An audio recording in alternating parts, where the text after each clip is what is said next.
Et donc, autour de la table, forcément Emmanuel Barbara. Bonjour Emmanuel, avocat, senior partner, Auguste Debouzy, et donc spécialiste du droit du travail en général, et particulièrement passionné en fait par ce qui se passe autour des plateformes et autour des auto-entrepreneurs. Édouard Dumortier, salut Édouard. Salut. Édouard, il est le fondateur d'Allo Voisin. Il a écrit un bouquin, mon Dieu, je l'ai oublié, mais je l'ai lu. D'ailleurs, on en avait discuté ensemble l'année dernière sur le futur de l'économie collaborative qui t'intéresse beaucoup. Allo Voisin, donc prestation de services, location de matériel, 4 millions de membres, ça te va, c'est ça, 260, enfin, je crois que tu as 300 000 professionnels, dont 260 000 auto-entrepreneurs. C'est ça, ouais. C'est ça. Et, alors, mais c'est le truc qui m'a sidéré le plus. Messages, donc c'est des messages, des offres, etc. dans 33 500 communes de France. Ah ouais, on est présent partout en France, ouais. Et c'est ça, c'est d'ailleurs... 33 500 Ouais, on est présent. Il y en a partout. combien aujourd'hui? Il y a eu 36 000, je crois, parce qu'il y a eu un peu de regroupement. On était à 38, on est arrivé à 36. Et justement, c'est ça qui illustre le fait que c'est un phénomène qui prend partout et que la question du travail, elle se pose de manière universelle. Et François Hurel. François Hurel, le père de tout ce dont on va parler. Père du statut de l'auto-entrepreneur. L'homme qui a réussi à faire en partie... Parce que c'était... François, il faut le dire d'un mot, et d'ailleurs, on va en parler. C'est-à-dire, le combat pour le statut de l'auto-entrepreneur que tu as mené avec Alain Madelin, par exemple, c'était au départ d'essayer de faire exploser la rigidité du droit du travail. C'est exactement ça. C'était ça, Bien sûr, bien sûr. Ouais. C'était d'essayer de travailler sur l'idée qu'on pouvait travailler autrement. Ouais. Il y avait d'autres façons, il y avait d'autres regards sur l'activité, qu'on pouvait changer les choses. Ah ben c'est réussi. Et c'était il y a combien de temps ça? Parce que vous avez commencé il y a 30 ans presque.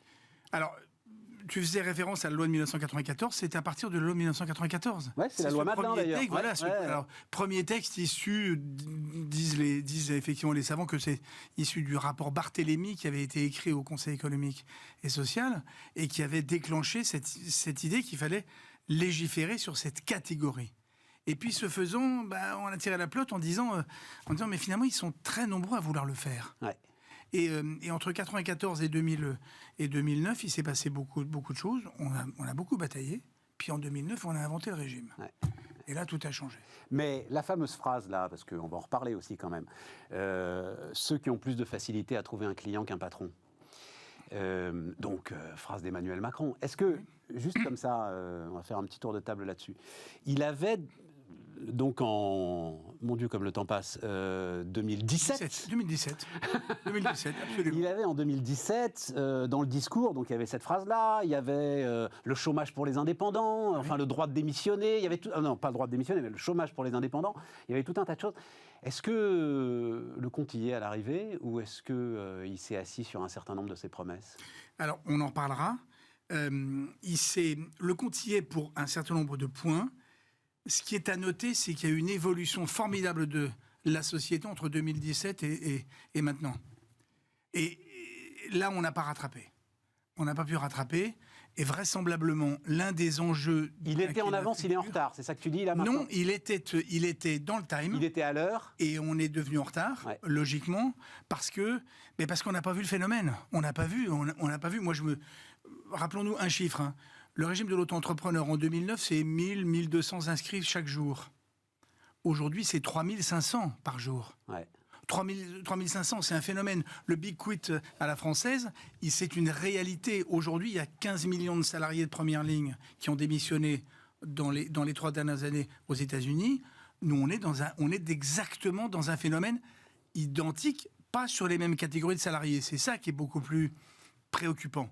Mais on est en retard sur beaucoup de choses et pour moi, le retard majeur, il est sur la protection sociale. Il y a une inégalité formidable. Alors, rentrons. Alors, justement, donc, la loi sur le travail indépendant. Non, là où ça me fait sourire, c'est que Alain Griset, il l'annonce donc en grande pompe lors du congrès de l'U2P et 5 jours plus tard, boum. Condamné à 6 mois de prison avec sursis. Et ce que j'ai découvert, ce qui me fait encore plus sourire, c'est que c'est un ancien artisan taxi, Alain Griset. Bien sûr. Bah oui, c'est un excellent texte pour les artisans, les commerçants en fin de carrière. C'est vrai. En fin de carrière. Protection du patrimoine. Qu'est-ce qui est important? Non, mais vas-y, parlons-en, parce que qu'est-ce qui est important dans le texte? Parlons-en. C'est un texte qui est, j'ai envie de dire, je vais le dire avec un mot très dur. C'est un texte de l'Ancien Monde. C'est un texte de l'Ancien Monde des indépendants. Ceux qui étaient des indépendants protégés, patrimoniaux, bénéficiant de la constitution d'un fonds de commerce, d'un clientélisme. Ça n'est absolument plus un texte adapté à la population des 2 600 000 qui sont nés après 2009. Et ceux-là, ils n'ont pas de patrimoine, ils n'ont pas de protection, ils n'ont rien du tout. Et là, il faudrait vraiment maintenant s'adresser à eux. Emmanuel, tu as pu jeter un coup d'œil sur ce texte ? À la vérité, pas en détail. J'ai oui, voilà. Sujets. Non, mais c'est ça qui est intéressant, parce que ça veut dire... Effectivement, je suis assez d'accord. Tu sentais intuitivement que en fait, c'était pas le texte qu'il fallait pour mais c'est pas les travailleurs des plateformes. Hein. Voilà, c'est ça. En fait, ça résout des questions revues, si je puis dire, à l'aune d'une évolution législative, mais fondamentalement, les questions qui se posent en effet au surgissement de la figure de l'auto-entrepreneur tel qu'on le... Enfin, de l'indépendant tel qu'on le raconte aujourd'hui, tel qu'on le perçoit, c'est ça que je cherchais. Oui, tel qu'il émane, parce que pour revenir sur ce que disait François, en 2009, il est évident que les promoteurs, les heureux promoteurs de ce statut n'avaient en aucune façon en tête le surgissement de la plateforme.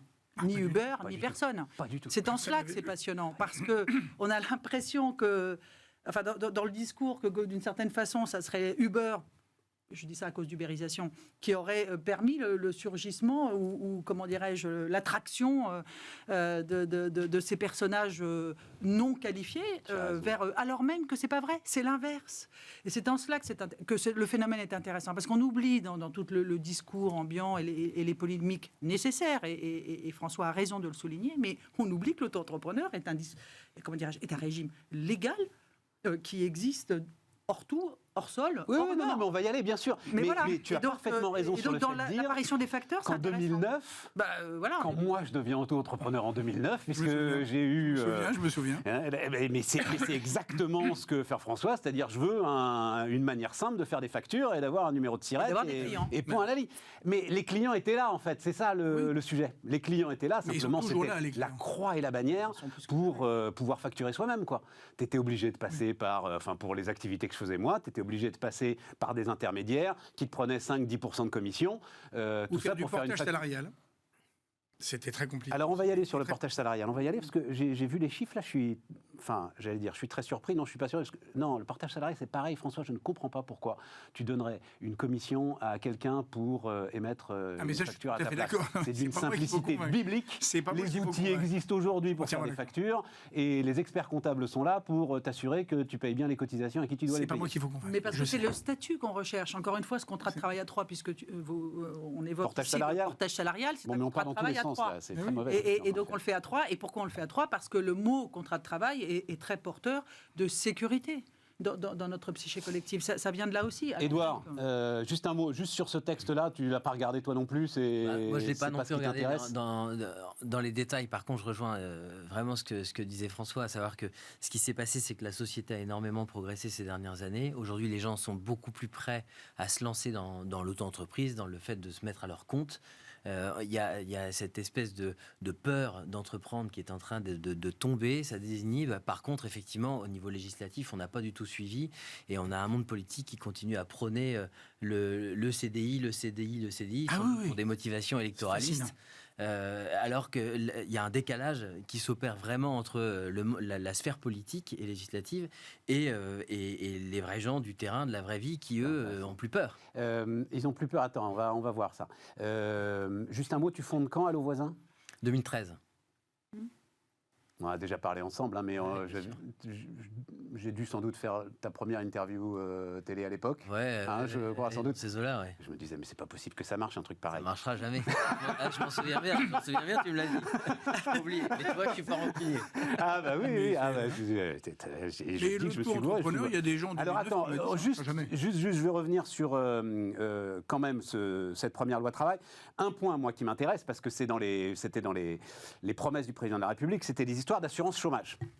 Et donc, il y a un point qui évolue, c'est que tu n'es plus obligé de te déclarer en faillite. Il fallait se déclarer en faillite. Ça a des conséquences, Emmanuel, j'imagine, de se déclarer en faillite. Non, c'est pas anodin comme... C'est pas anodin. On peut avoir des impacts successifs sur des tas d'aspects de sa vie, interdit bancaire. Enfin, voilà, c'est ça. Bon, bref, c'est pas donc, tu n'es plus obligé de te déclarer en faillite. Faut justifier de 10 000 € de revenus pendant 1 an et tu as droit à 800 € par mois pendant 6 mois. Voilà, c'est une...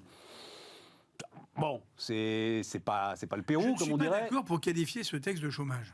Absolument pas. C'est un filet de sécurité. C'est l'assurance chômage, c'est l'UNEDIC. Non. Alors, voilà, justement, j'ai un vrai débat. Parce que je pense qu'on qualifie, à mon avis, à tort, ce dispositif de chômage, même s'il est versé par l'UNEDIC. C'est un filet de sécurité de 6 mois, plafonné, très bien. Et c'est plutôt pas mal. Que les conditions aient été assouplies, qu'elles soient un peu moins drastiques, un peu moins... Oui, parce que franchement, là, 10 000 € de revenus pendant 1 an, c'est raisonnable. Elles étaient à conséquences graves, elles ne sont plus, tant mieux. Ce que je ne voudrais pas, c'est qu'on masque ou que l'on exprime l'idée que ce dispositif est une assurance. Parce que ça veut dire qu'à ce moment-là, ça tombe dans le domaine de ce qu'on appelle la prévoyance en droit du travail. Et en matière de droit du travail, la prévoyance n'existe pas pour les indépendants. Ils n'en ont pas. À part le dispositif Madelin, qui est un dispositif contractuel, déductible de ses impôts, etc., mais qui est un dispositif en fait privé, il n'y a pas de prévoyance. Or, le problème, c'est que je ne voudrais pas qu'on masque la forêt. Le dispositif de chômage tel qu'il est adopté n'est pas du tout un dispositif de chômage. Je ne comprends pas, François. C'est une nuance. Je ne comprends pas ta nuance, là, franchement. Parce que lorsqu'il va s'agir de débattre, j'espère dans les prochains mois ou dans les prochaines années, d'un dispositif réel ou d'une protection sociale des indépendants, on va débattre de la prévoyance. Et dans ce domaine, la prévoyance, elle doit couvrir 3 champs au moins: l'accident, la maladie et le chômage. L'indépendant, aujourd'hui, il peut tout à fait cotiser. À qui ? J'en sais rien. Il peut être indépendant et se mettre en SARL, et à ce moment-là, il cotise à la Sécu tout à fait normalement. Les indépendants cotisent. Oui. La question, c'est pourquoi sont-ils couverts ? Tous les indépendants cotisent. Or, une part extrêmement importante des indépendants ont une protection sociale, j'ai envie de dire, minimum. Ils sont soignés. Attends. L'auto-entrepreneur. Oui. Donc c'est 21% aujourd'hui. 22% de charge. 22% de charge. En moyenne. Bon. Avec ça, il a droit à la Sécu comme n'importe quel salarié. Oui, absolument. Sauf que il n'a pas ce qu'on appelle le dispositif de prévoyance. Ça veut dire qu'il est soigné lorsqu'il est malade, mais s'il ne peut pas reprendre son activité parce qu'il ne peut plus travailler, mais il n'a droit à rien. À la différence du salarié, qui lui a droit à une indemnisation de prévoyance. Et il est couvert pendant un temps plus ou moins long, la plupart du temps assez long. Et c'est ce dispositif qui manque. Quand on a un livreur à vélo, il se casse la gueule, il n'y peut rien, il est soigné, bien sûr, et c'est un minimum. Oui, mais si jamais il ne peut plus remonter sur son vélo, il ne peut plus travailler, il ne gagne plus rien. C'est fini, il n'a plus de revenus. Et ça, c'est ça. Alors que s'il est salarié, et il a un revenu. Il a un revenu pendant de remplacement. Quelques mois. Il a une quelques années. Quelques années. Du niveau Emmanuel. Ça dépend du niveau. Oui, d'accord. Enfin bref, il y a un suivi, il y a en effet une indemnisation liée à l'incapacité éventuelle. D'accord. Or, c'est ce que je souhaite, moi, que les indépendants, si on veut les traiter à égalité dans le monde du travail, ou à une pseudo-égalité, une pseudo, je pense qu'il est indispensable que nous travaillions sur la question de la prévoyance. Mais il va falloir qu'ils le financent, alors, ce régime de prévoyance des indépendants. Absolument. On est d'accord. Absolument. Mais donc tu passes de 23 à 25% de charge à ce moment-là. Je passe vraisemblablement aujourd'hui de 22 à très vraisemblablement 25 ou 26. D'accord, c'est ça. Mais ces 25 ou 26, ça m'intéresse. Ils la financent, certes, mais en réalité, c'est le consommateur final qui la paye. Ça va être inclus dans la prestation. Oui. Moi, lorsque je me fais livrer un repas et que je paie 2,50 € de livraison, c'est pas parce que je vais payer 2,70 € que ça changera ma vie et que je refuserai. Ouais. Donc en réalité, on est sur un faux débat, mais on est sur un vrai débat économique, social et citoyen. Édouard, un mot là-dessus? Moi, je trouve que je partage une nouvelle fois en tout point, parce que je trouve que ça illustre le fait qu'on a beau avancer un peu sur la question de la protection des travailleurs indépendants, on a toujours 2 poids 2 mesures, que ce soit en termes de prévoyance, d'assurance chômage, alors on l'appelle assurance chômage ou pas, mais on est toujours sur 2 poids 2 mesures. Et moi, ce qui me gêne là-dedans, c'est qu'en fait, le développement du travail indépendant, à mon sens, c'est le sens de l'histoire, qu'on le veuille ou non, parce que c'est l'intérêt des entreprises et c'est aussi la motivation de plus en plus de gens qui étaient salariés ou qui veulent se mettre à leur compte. C'est le sens de l'histoire. Donc je pense que c'est plutôt au cadre législatif de s'adapter au sens de l'histoire et non l'inverse. Oui, mais attends, regarde. Parce que alors, non, parce que là, on peut faire porter du texte de l'Ancien Monde. On peut faire porter un message, moi, qui m'intéresse beaucoup depuis un bon moment. C'est que, beaucoup de ces indépendants aussi. Par exemple, il y a une épidémie de SASU, tu vois. Beaucoup de ces indépendants s'immatriculent sur le régime qui va leur permettre, alors encore plus avec les ruptures conventionnelles. Qu'est-ce qu'on a vu là?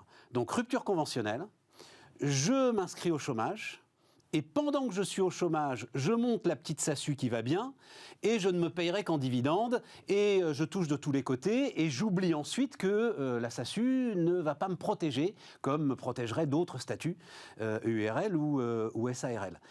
Si tu veux, si tu réfléchis un peu, et si tu prends le temps de t'intéresser à ton sort en tant qu'indépendant, tu as quand même aujourd'hui les solutions, à partir du moment où tu en payes le prix, les solutions d'être couvert à peu près correctement aujourd'hui. Le moment où on en paye le prix. À partir du moment où on en paye le prix. Mais c'est les indépendants, les premiers qui ne veulent pas en payer le prix. Mais ils veulent bien en payer le prix. Le problème, c'est qu'en fait, ils n'en ont pas les moyens. Il faut se rappeler quand même que la plupart d'entre eux gagnent entre 20 et 30 000 euros par an, même pas. Alors, et encore, quand tout va très bien. Donc on a eu les chiffres. Alors, on a eu les chiffres des plateformes. Oui.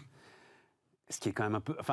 c'est quand même le symbole de moi, ce qui me dérange un peu en ce moment. Tu vois. Manuel, il y a beaucoup de bricolage juridico... Non, attends. Les gars ne se sont pas... Donc, les plateformes sont obligées, de par la loi, d'envoyer au fisc l'ensemble des prestations qu'elles versent à leurs indépendants. Oui. Et les indépendants n'ont pas percuté, là, qu'à un moment, le fisc... Mais oui, les gars, c'est vrai pour les particuliers aussi. Hein. Bien sûr. On est en train de le faire chez le voisin, là. On a le 31 janvier pour déclarer au fisc l'ensemble des revenus ou des sommes qui ont été touchées par les particuliers, y compris. Je note qu'il y a des professions qui n'y sont toujours pas soumises. Et donc, qu'est-ce que... Les taxis. Et ben donc, l'URSSAF fait son boulot avec le fisc. Et donc, 90% des... alors, je crois que c'est sur les chauffeurs Uber. 90% d'entre eux ont sous-déclaré leur chiffre d'affaires auprès de l'URSSAF. Les mecs.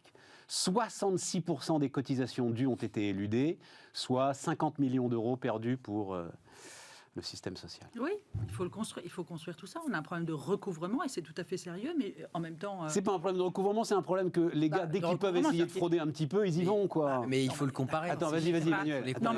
Certes, on met en exergue un dysfonctionnement par rapport à la loi, mais qui lui-même amplifie le discours de victimisation sur le thème, voilà, des gens non protégés. Mais ils sont protégés pour autant qu'ils payent leurs cotisations. Eh ben oui, voilà. Et donc, oui, mais on est en train de mettre en place des dispositifs dont on voit bien qu'ils vont se resserrer grâce à l'intelligence artificielle, etc. Il n'y a pas de raison qu'elle ne fonctionne pas dans ce secteur-là pour s'assurer de ce que et pas que les chauffeurs, que les indépendants et tout le monde payent ces charges régulières, puisque déjà on pourrait voir un tout petit peu plus clair sur la situation telle qu'elle se présente, parce que c'est pas une bonne raison pour considérer que ce sont du coup ipso facto des salariés. Voilà, parce que je voudrais pas que ça alimente ce genre de débat, parce que dans le fond, le plus simple, c'est pas le sujet. Le sujet, c'est que ça participe du débat. Mais bien sûr que si, ils peuvent pas avoir le beurre à l'argent du beurre. C'est-à-dire que tu peux pas. C'est le cas de le dire, pardon. Le beurre et l'argent du beurre. C'est-à-dire que tu peux pas d'un côté pleurer sur un statut qui n'évolue pas et de l'autre côté pas payer même ce que tu dois payer aux URSSAF. Il y a un défaut peut-être d'information, etc. Mais crois-moi que cette information est en train d'être clarifiée ô combien. Mais puisqu'on en est au dysfonctionnement épars et aux comparaisons et dans le fond à cette évolution que l'on doit nécessairement attendre de notre mécanisme de protection sociale à côté du droit du travail, c'est le fait que quand on regarde les charges qui pèsent sur le salaire autour du SMIC, ils sont incomparablement plus faibles que ceux qui pèsent sur l'auto-entrepreneur, qui est l'équivalent. Le SMIC. Oui, au SMIC. Non, mais je parle un SMIC 6. Jusqu'à un 6. Et le fameux Haut Comité de financement de la protection sociale des indépendants en septembre 2020 l'a bien rappelé. A bien rappelé qu'il y a une distorsion folle entre le coût Et donc le financement qui en fait n'existe pratiquement pas. Si tu mets pour les salariés, parce qu'il y a encore de la part et pas pour les patronale sur le SMIC auto-entrepreneurs. et t'es en dessous des 20. Mais il n'y en a plus, justement. Il n'y a plus de part Si, patronale. il y a encore un peu de part patronale. Il y a plus à combien? Je sais plus, mais il y en a encore un peu. Mais quasiment rien. Non, mais Quasiment rien. c'est inférieur. C'est inférieur. C'est inférieur D'accord. au prix des charges que doivent régulièrement acquitter Tu as les raison. auto-entrepreneurs. Très Donc bonne ça, image. c'est quand même un J'avais pas tout percuté petit ça. sujet avant même Absolument. d'élaborer des châteaux en Espagne. C'est-à-dire Absolument. On commence à se dire, bon, effectivement, c'est presque un avantage, pardonnez-moi, de mettre tout le monde au SMIC. Ça coûte moins cher pour la fameuse entreprise qui, soi-disant, contourne les charges. Je pense que ce point est important, que le raisonnement à l'avenir puisse être bâti sur des fonds baptismaux clairs. Parce que là, pour le moment, ça ne l'est pas. Édouard, tu veux rajouter un mot là-dessus ? Moi, ce que je disais quand j'entendais les chiffres tout à l'heure, je dis deux choses. Je dis que déjà, je pense qu'il ne faut pas stigmatiser les indépendants en disant, voilà, ce sont les populations qui vont pas déclarer. Mais bon Dieu, quand tu as 90% d'entre eux qui sous-déclarent, tu peux commencer à stigmatiser un peu quand même, non ? Moi, je les adore, j'en fais partie. Ce que je veux dire, c'est mais quand même, les mecs, il y a deux façons de voir les choses. Le travail dissimulé, le travail non déclaré, etc., ça a toujours existé. Ça a toujours été un sport national, suivant les régions, les pays, les professions, etc., etc. Avec ce dispositif, malgré tout, on est en train de réguler, de cadrer, de vouloir protéger, etc. Je pense qu'il faut voir le côté vertueux des choses. Alors certes, il faut davantage de contrôle, il faut davantage d'accompagnement, mais je pense qu'il ne faut pas non plus stigmatiser ces gens-là qui n'ont pas non plus nécessairement encore acquis... François, attends, j'ai une question précise. Non, mais ce qui me gêne dans ce débat, j'ai une question. c'est qu'à force de dire il y a 90% Non, j'ai une question. qui ne payent pas, voilà. À la base de ta réflexion, de votre réflexion, il y a la confiance. Il y a l'idée qu'en fait, parce que tu vois le statut de l'auto-entrepreneur, la façon dont aujourd'hui encore tu crées ton entreprise en... Combien de clics tu les avais comptés à une époque ? 12 clics, voilà. 12 clics. C'est formidable, ça marche remarquablement bien. L'autodéclaration, il y a la confiance. L'autoliquidation des Voilà, charges. l'autoliquidation des charges, etc. Il y a la confiance. Est-ce que tu restes persuadé aujourd'hui, et on peut parler aussi des entreprises, parce que histoire vécue, vous en avez tous autour de vous, je pense que Édouard, tu en as aussi. Aujourd'hui, dans un certain nombre de secteurs, tiens, publicité par exemple, des gamins qui ont fini leurs 5 ans d'études, oui, vous pouvez rentrer dans une grande agence, mais vous serez auto-entrepreneur. Voilà, vous serez auto-entrepreneur avec une sorte de volume d'activité garanti. Mais c'est comme ça que ça va se passer, les amis. Bon, et les gars, ils vont. Est-ce que tu es sûr qu'on peut bâtir ce système ? Donc, des deux côtés, quand même, ça... Moi, je vais dire 3 choses vite. Vas-y. La première, c'est que si jamais on peut pas durablement, dans un pays, expliquer que tout travailleur indépendant ou que tout entrepreneur est un fraudeur et qui s'ignore. Qui ne s'ignore pas. Ça marche pas. Or, à chaque fois, on nous ressort ça, etc. Deuxièmement, je veux bien faire le pari qu'à la course à la fraude, je suis pas sûr que ce soit l'auto-entrepreneur qui gagne. Je suis tout à fait Je suis pas sûr. Honnêtement, je suis pas très sûr. Bon, il y en a d'autres. Et puis, quand on va comparer aussi les montants, là, je suis sûr alors là, il perd. Il perd à tous les coups, puis à plat de couture. Bon. Donc, en réalité, c'est un faux sujet. La vraie question, Emmanuel tutoie la question, parce qu'en fait, elle l'a dit, effleuré, c'est que je ne voudrais pas que ce 90% brandi nous fasse dire à certains, finalement, il y a beaucoup plus simple, on n'a qu'à les salarier tous. Et puis comme ça, la cause, elle sera entendue. Ouais. Et c'est ça le risque. Alors, donc je ne vais pas participer à ce débat qui en fait consiste à dire, je brocarde des gens parce qu'ils sous-déclarent. D'abord, je suis pas très François, attends. Alors allons-y justement. Je veux parler de ça. Là, donc, le nouveau truc qui explose, là, c'est le quick commerce. C'est les gars, les livraisons en 15 minutes. Bah oui. Voilà. Et là, en fait, le salariat est finalement la norme. Donc Just Eat a embauché 4500 personnes là, en CDI d'un coup. Flink, Gorillaz... D'un coup, ils ont du mal. Enfin, il y a eu quelques articles dans la presse pour dire « Oh là là, on n'y est pas encore, 4500 ». Oui. C'est pas d'un coup. Non, mais le mot d'un coup, pardon. Absolument. Flink, Gorillaz veulent aussi des gars en CDI. Bien sûr. Qu'est-ce que ça vous dit sur cette évolution ? Vas-y, Édouard. La vraie question de fond, c'est, on voit, François disait tout à l'heure, à l'origine, il y avait 1500 inscriptions par jour, on est à 3000, 3005 aujourd'hui. Statut de l'auto-entrepreneur.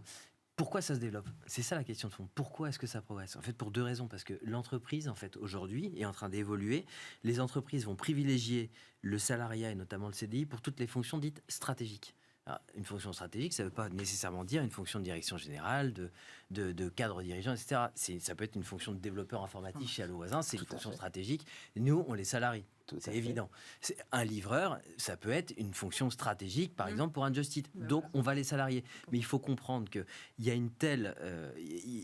le droit du travail est tellement complexe et rigide en France qu'effectivement, c'est pas simple d'avoir de la flexibilité.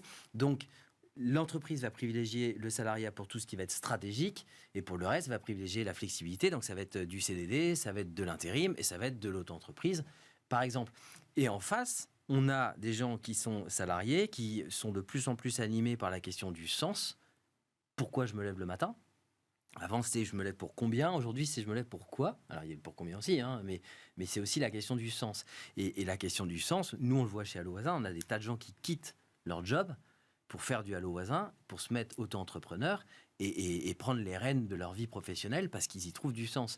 Et donc, ces populations-là se rejoignent. Finalement, on a les entreprises qui disent, moi, le CDI, c'est plus la panacée, c'est plus la réponse universelle.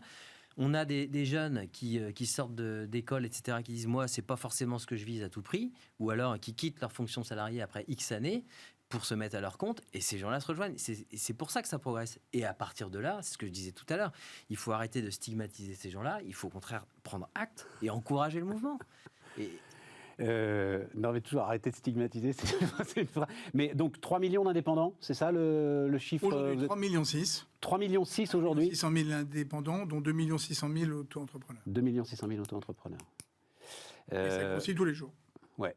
Alors là aussi, ça va t'énerver, François, mais enfin bon, voilà, faut donner les chiffres. Bah oui, c'est l'autre truc après la fraude. C'est 18% d'entre eux sous le seuil de pauvreté et 27% d'entre eux qui touchent des revenus d'activité annuels inférieurs à 50% du SMIC net. Voilà. Parmi la population, parmi nos 2,6 millions, en gros, il y en a 1 million qui exercent à titre exclusif, qui ne font que ça, et qui n'ont pas d'autres revenus. Ceux-là avoisinent le plafond.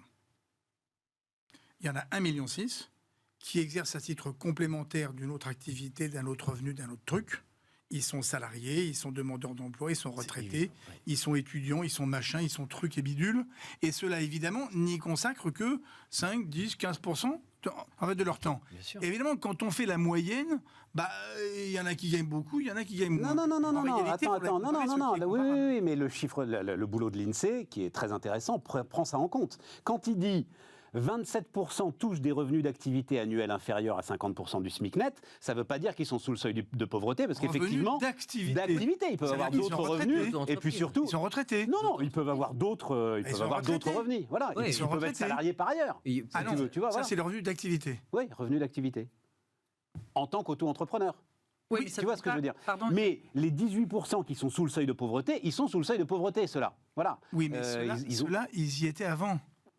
Ils y étaient avant, et c'est pas, ça veut dire qu'ils n'ont pas d'autres revenus, ils n'avaient pas d'autres sources de revenus, qui font un tout petit peu de travail indépendant en plus, et qu'ils essaient de s'en sortir comme ça. Donc en réalité, c'est pas le statut qui est responsable de ça. Voilà, Emmanuel. Il y a une donnée qui manque et qui serait intéressant de vérifier qu'elle est vraiment en regard de ces données-là, c'est de savoir si c'est un temps plein, le fameux temps plein qui est dans notre psyché, celle du CDI temps plein. C'est-à-dire quand je dis que je suis à temps plein et que je gagne, 50% du SMIC ou que sais-je, là c'est choquant, quel que soit le statut. D'accord. Mais on ne sait pas. Oui, on ne sait pas quelle est la... Or, moi, j'ai d'autres statistiques sur le temps consacré aux plateformes, et là, je me fonde sur des statistiques de l'Union européenne, car l'Union européenne est entrée dans la danse ces derniers mois dans ces sujets-là, et propose des statistiques européennes. Et ce qu'elle dit au sujet du temps de travail, si je puis dire, c'est qu'elle recense que la moyenne, alors Dieu seul sait ce que ça veut dire, mais la moyenne, c'est 12,6 heures par semaine de travail sur ces plateformes.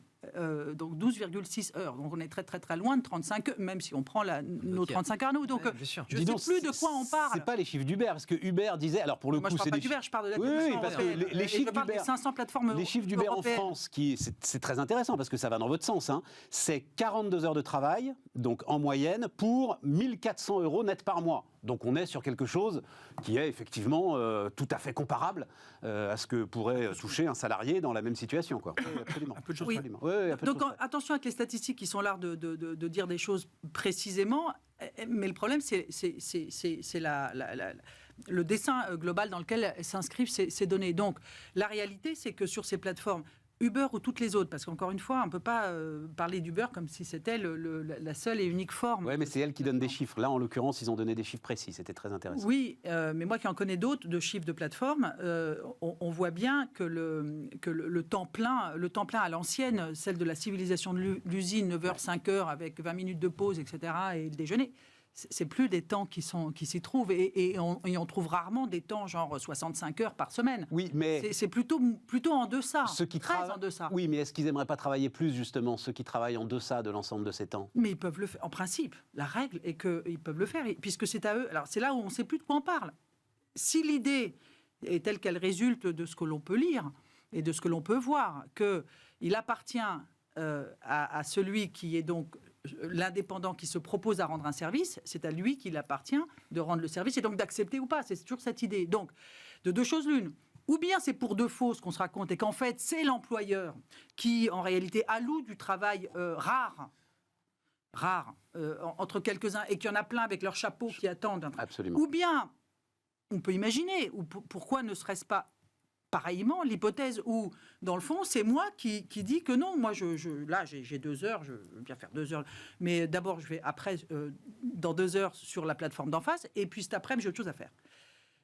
Et donc, on n'est plus tout à fait dans le même sujet. Et on revient à ce que vous disiez, c'est que moi...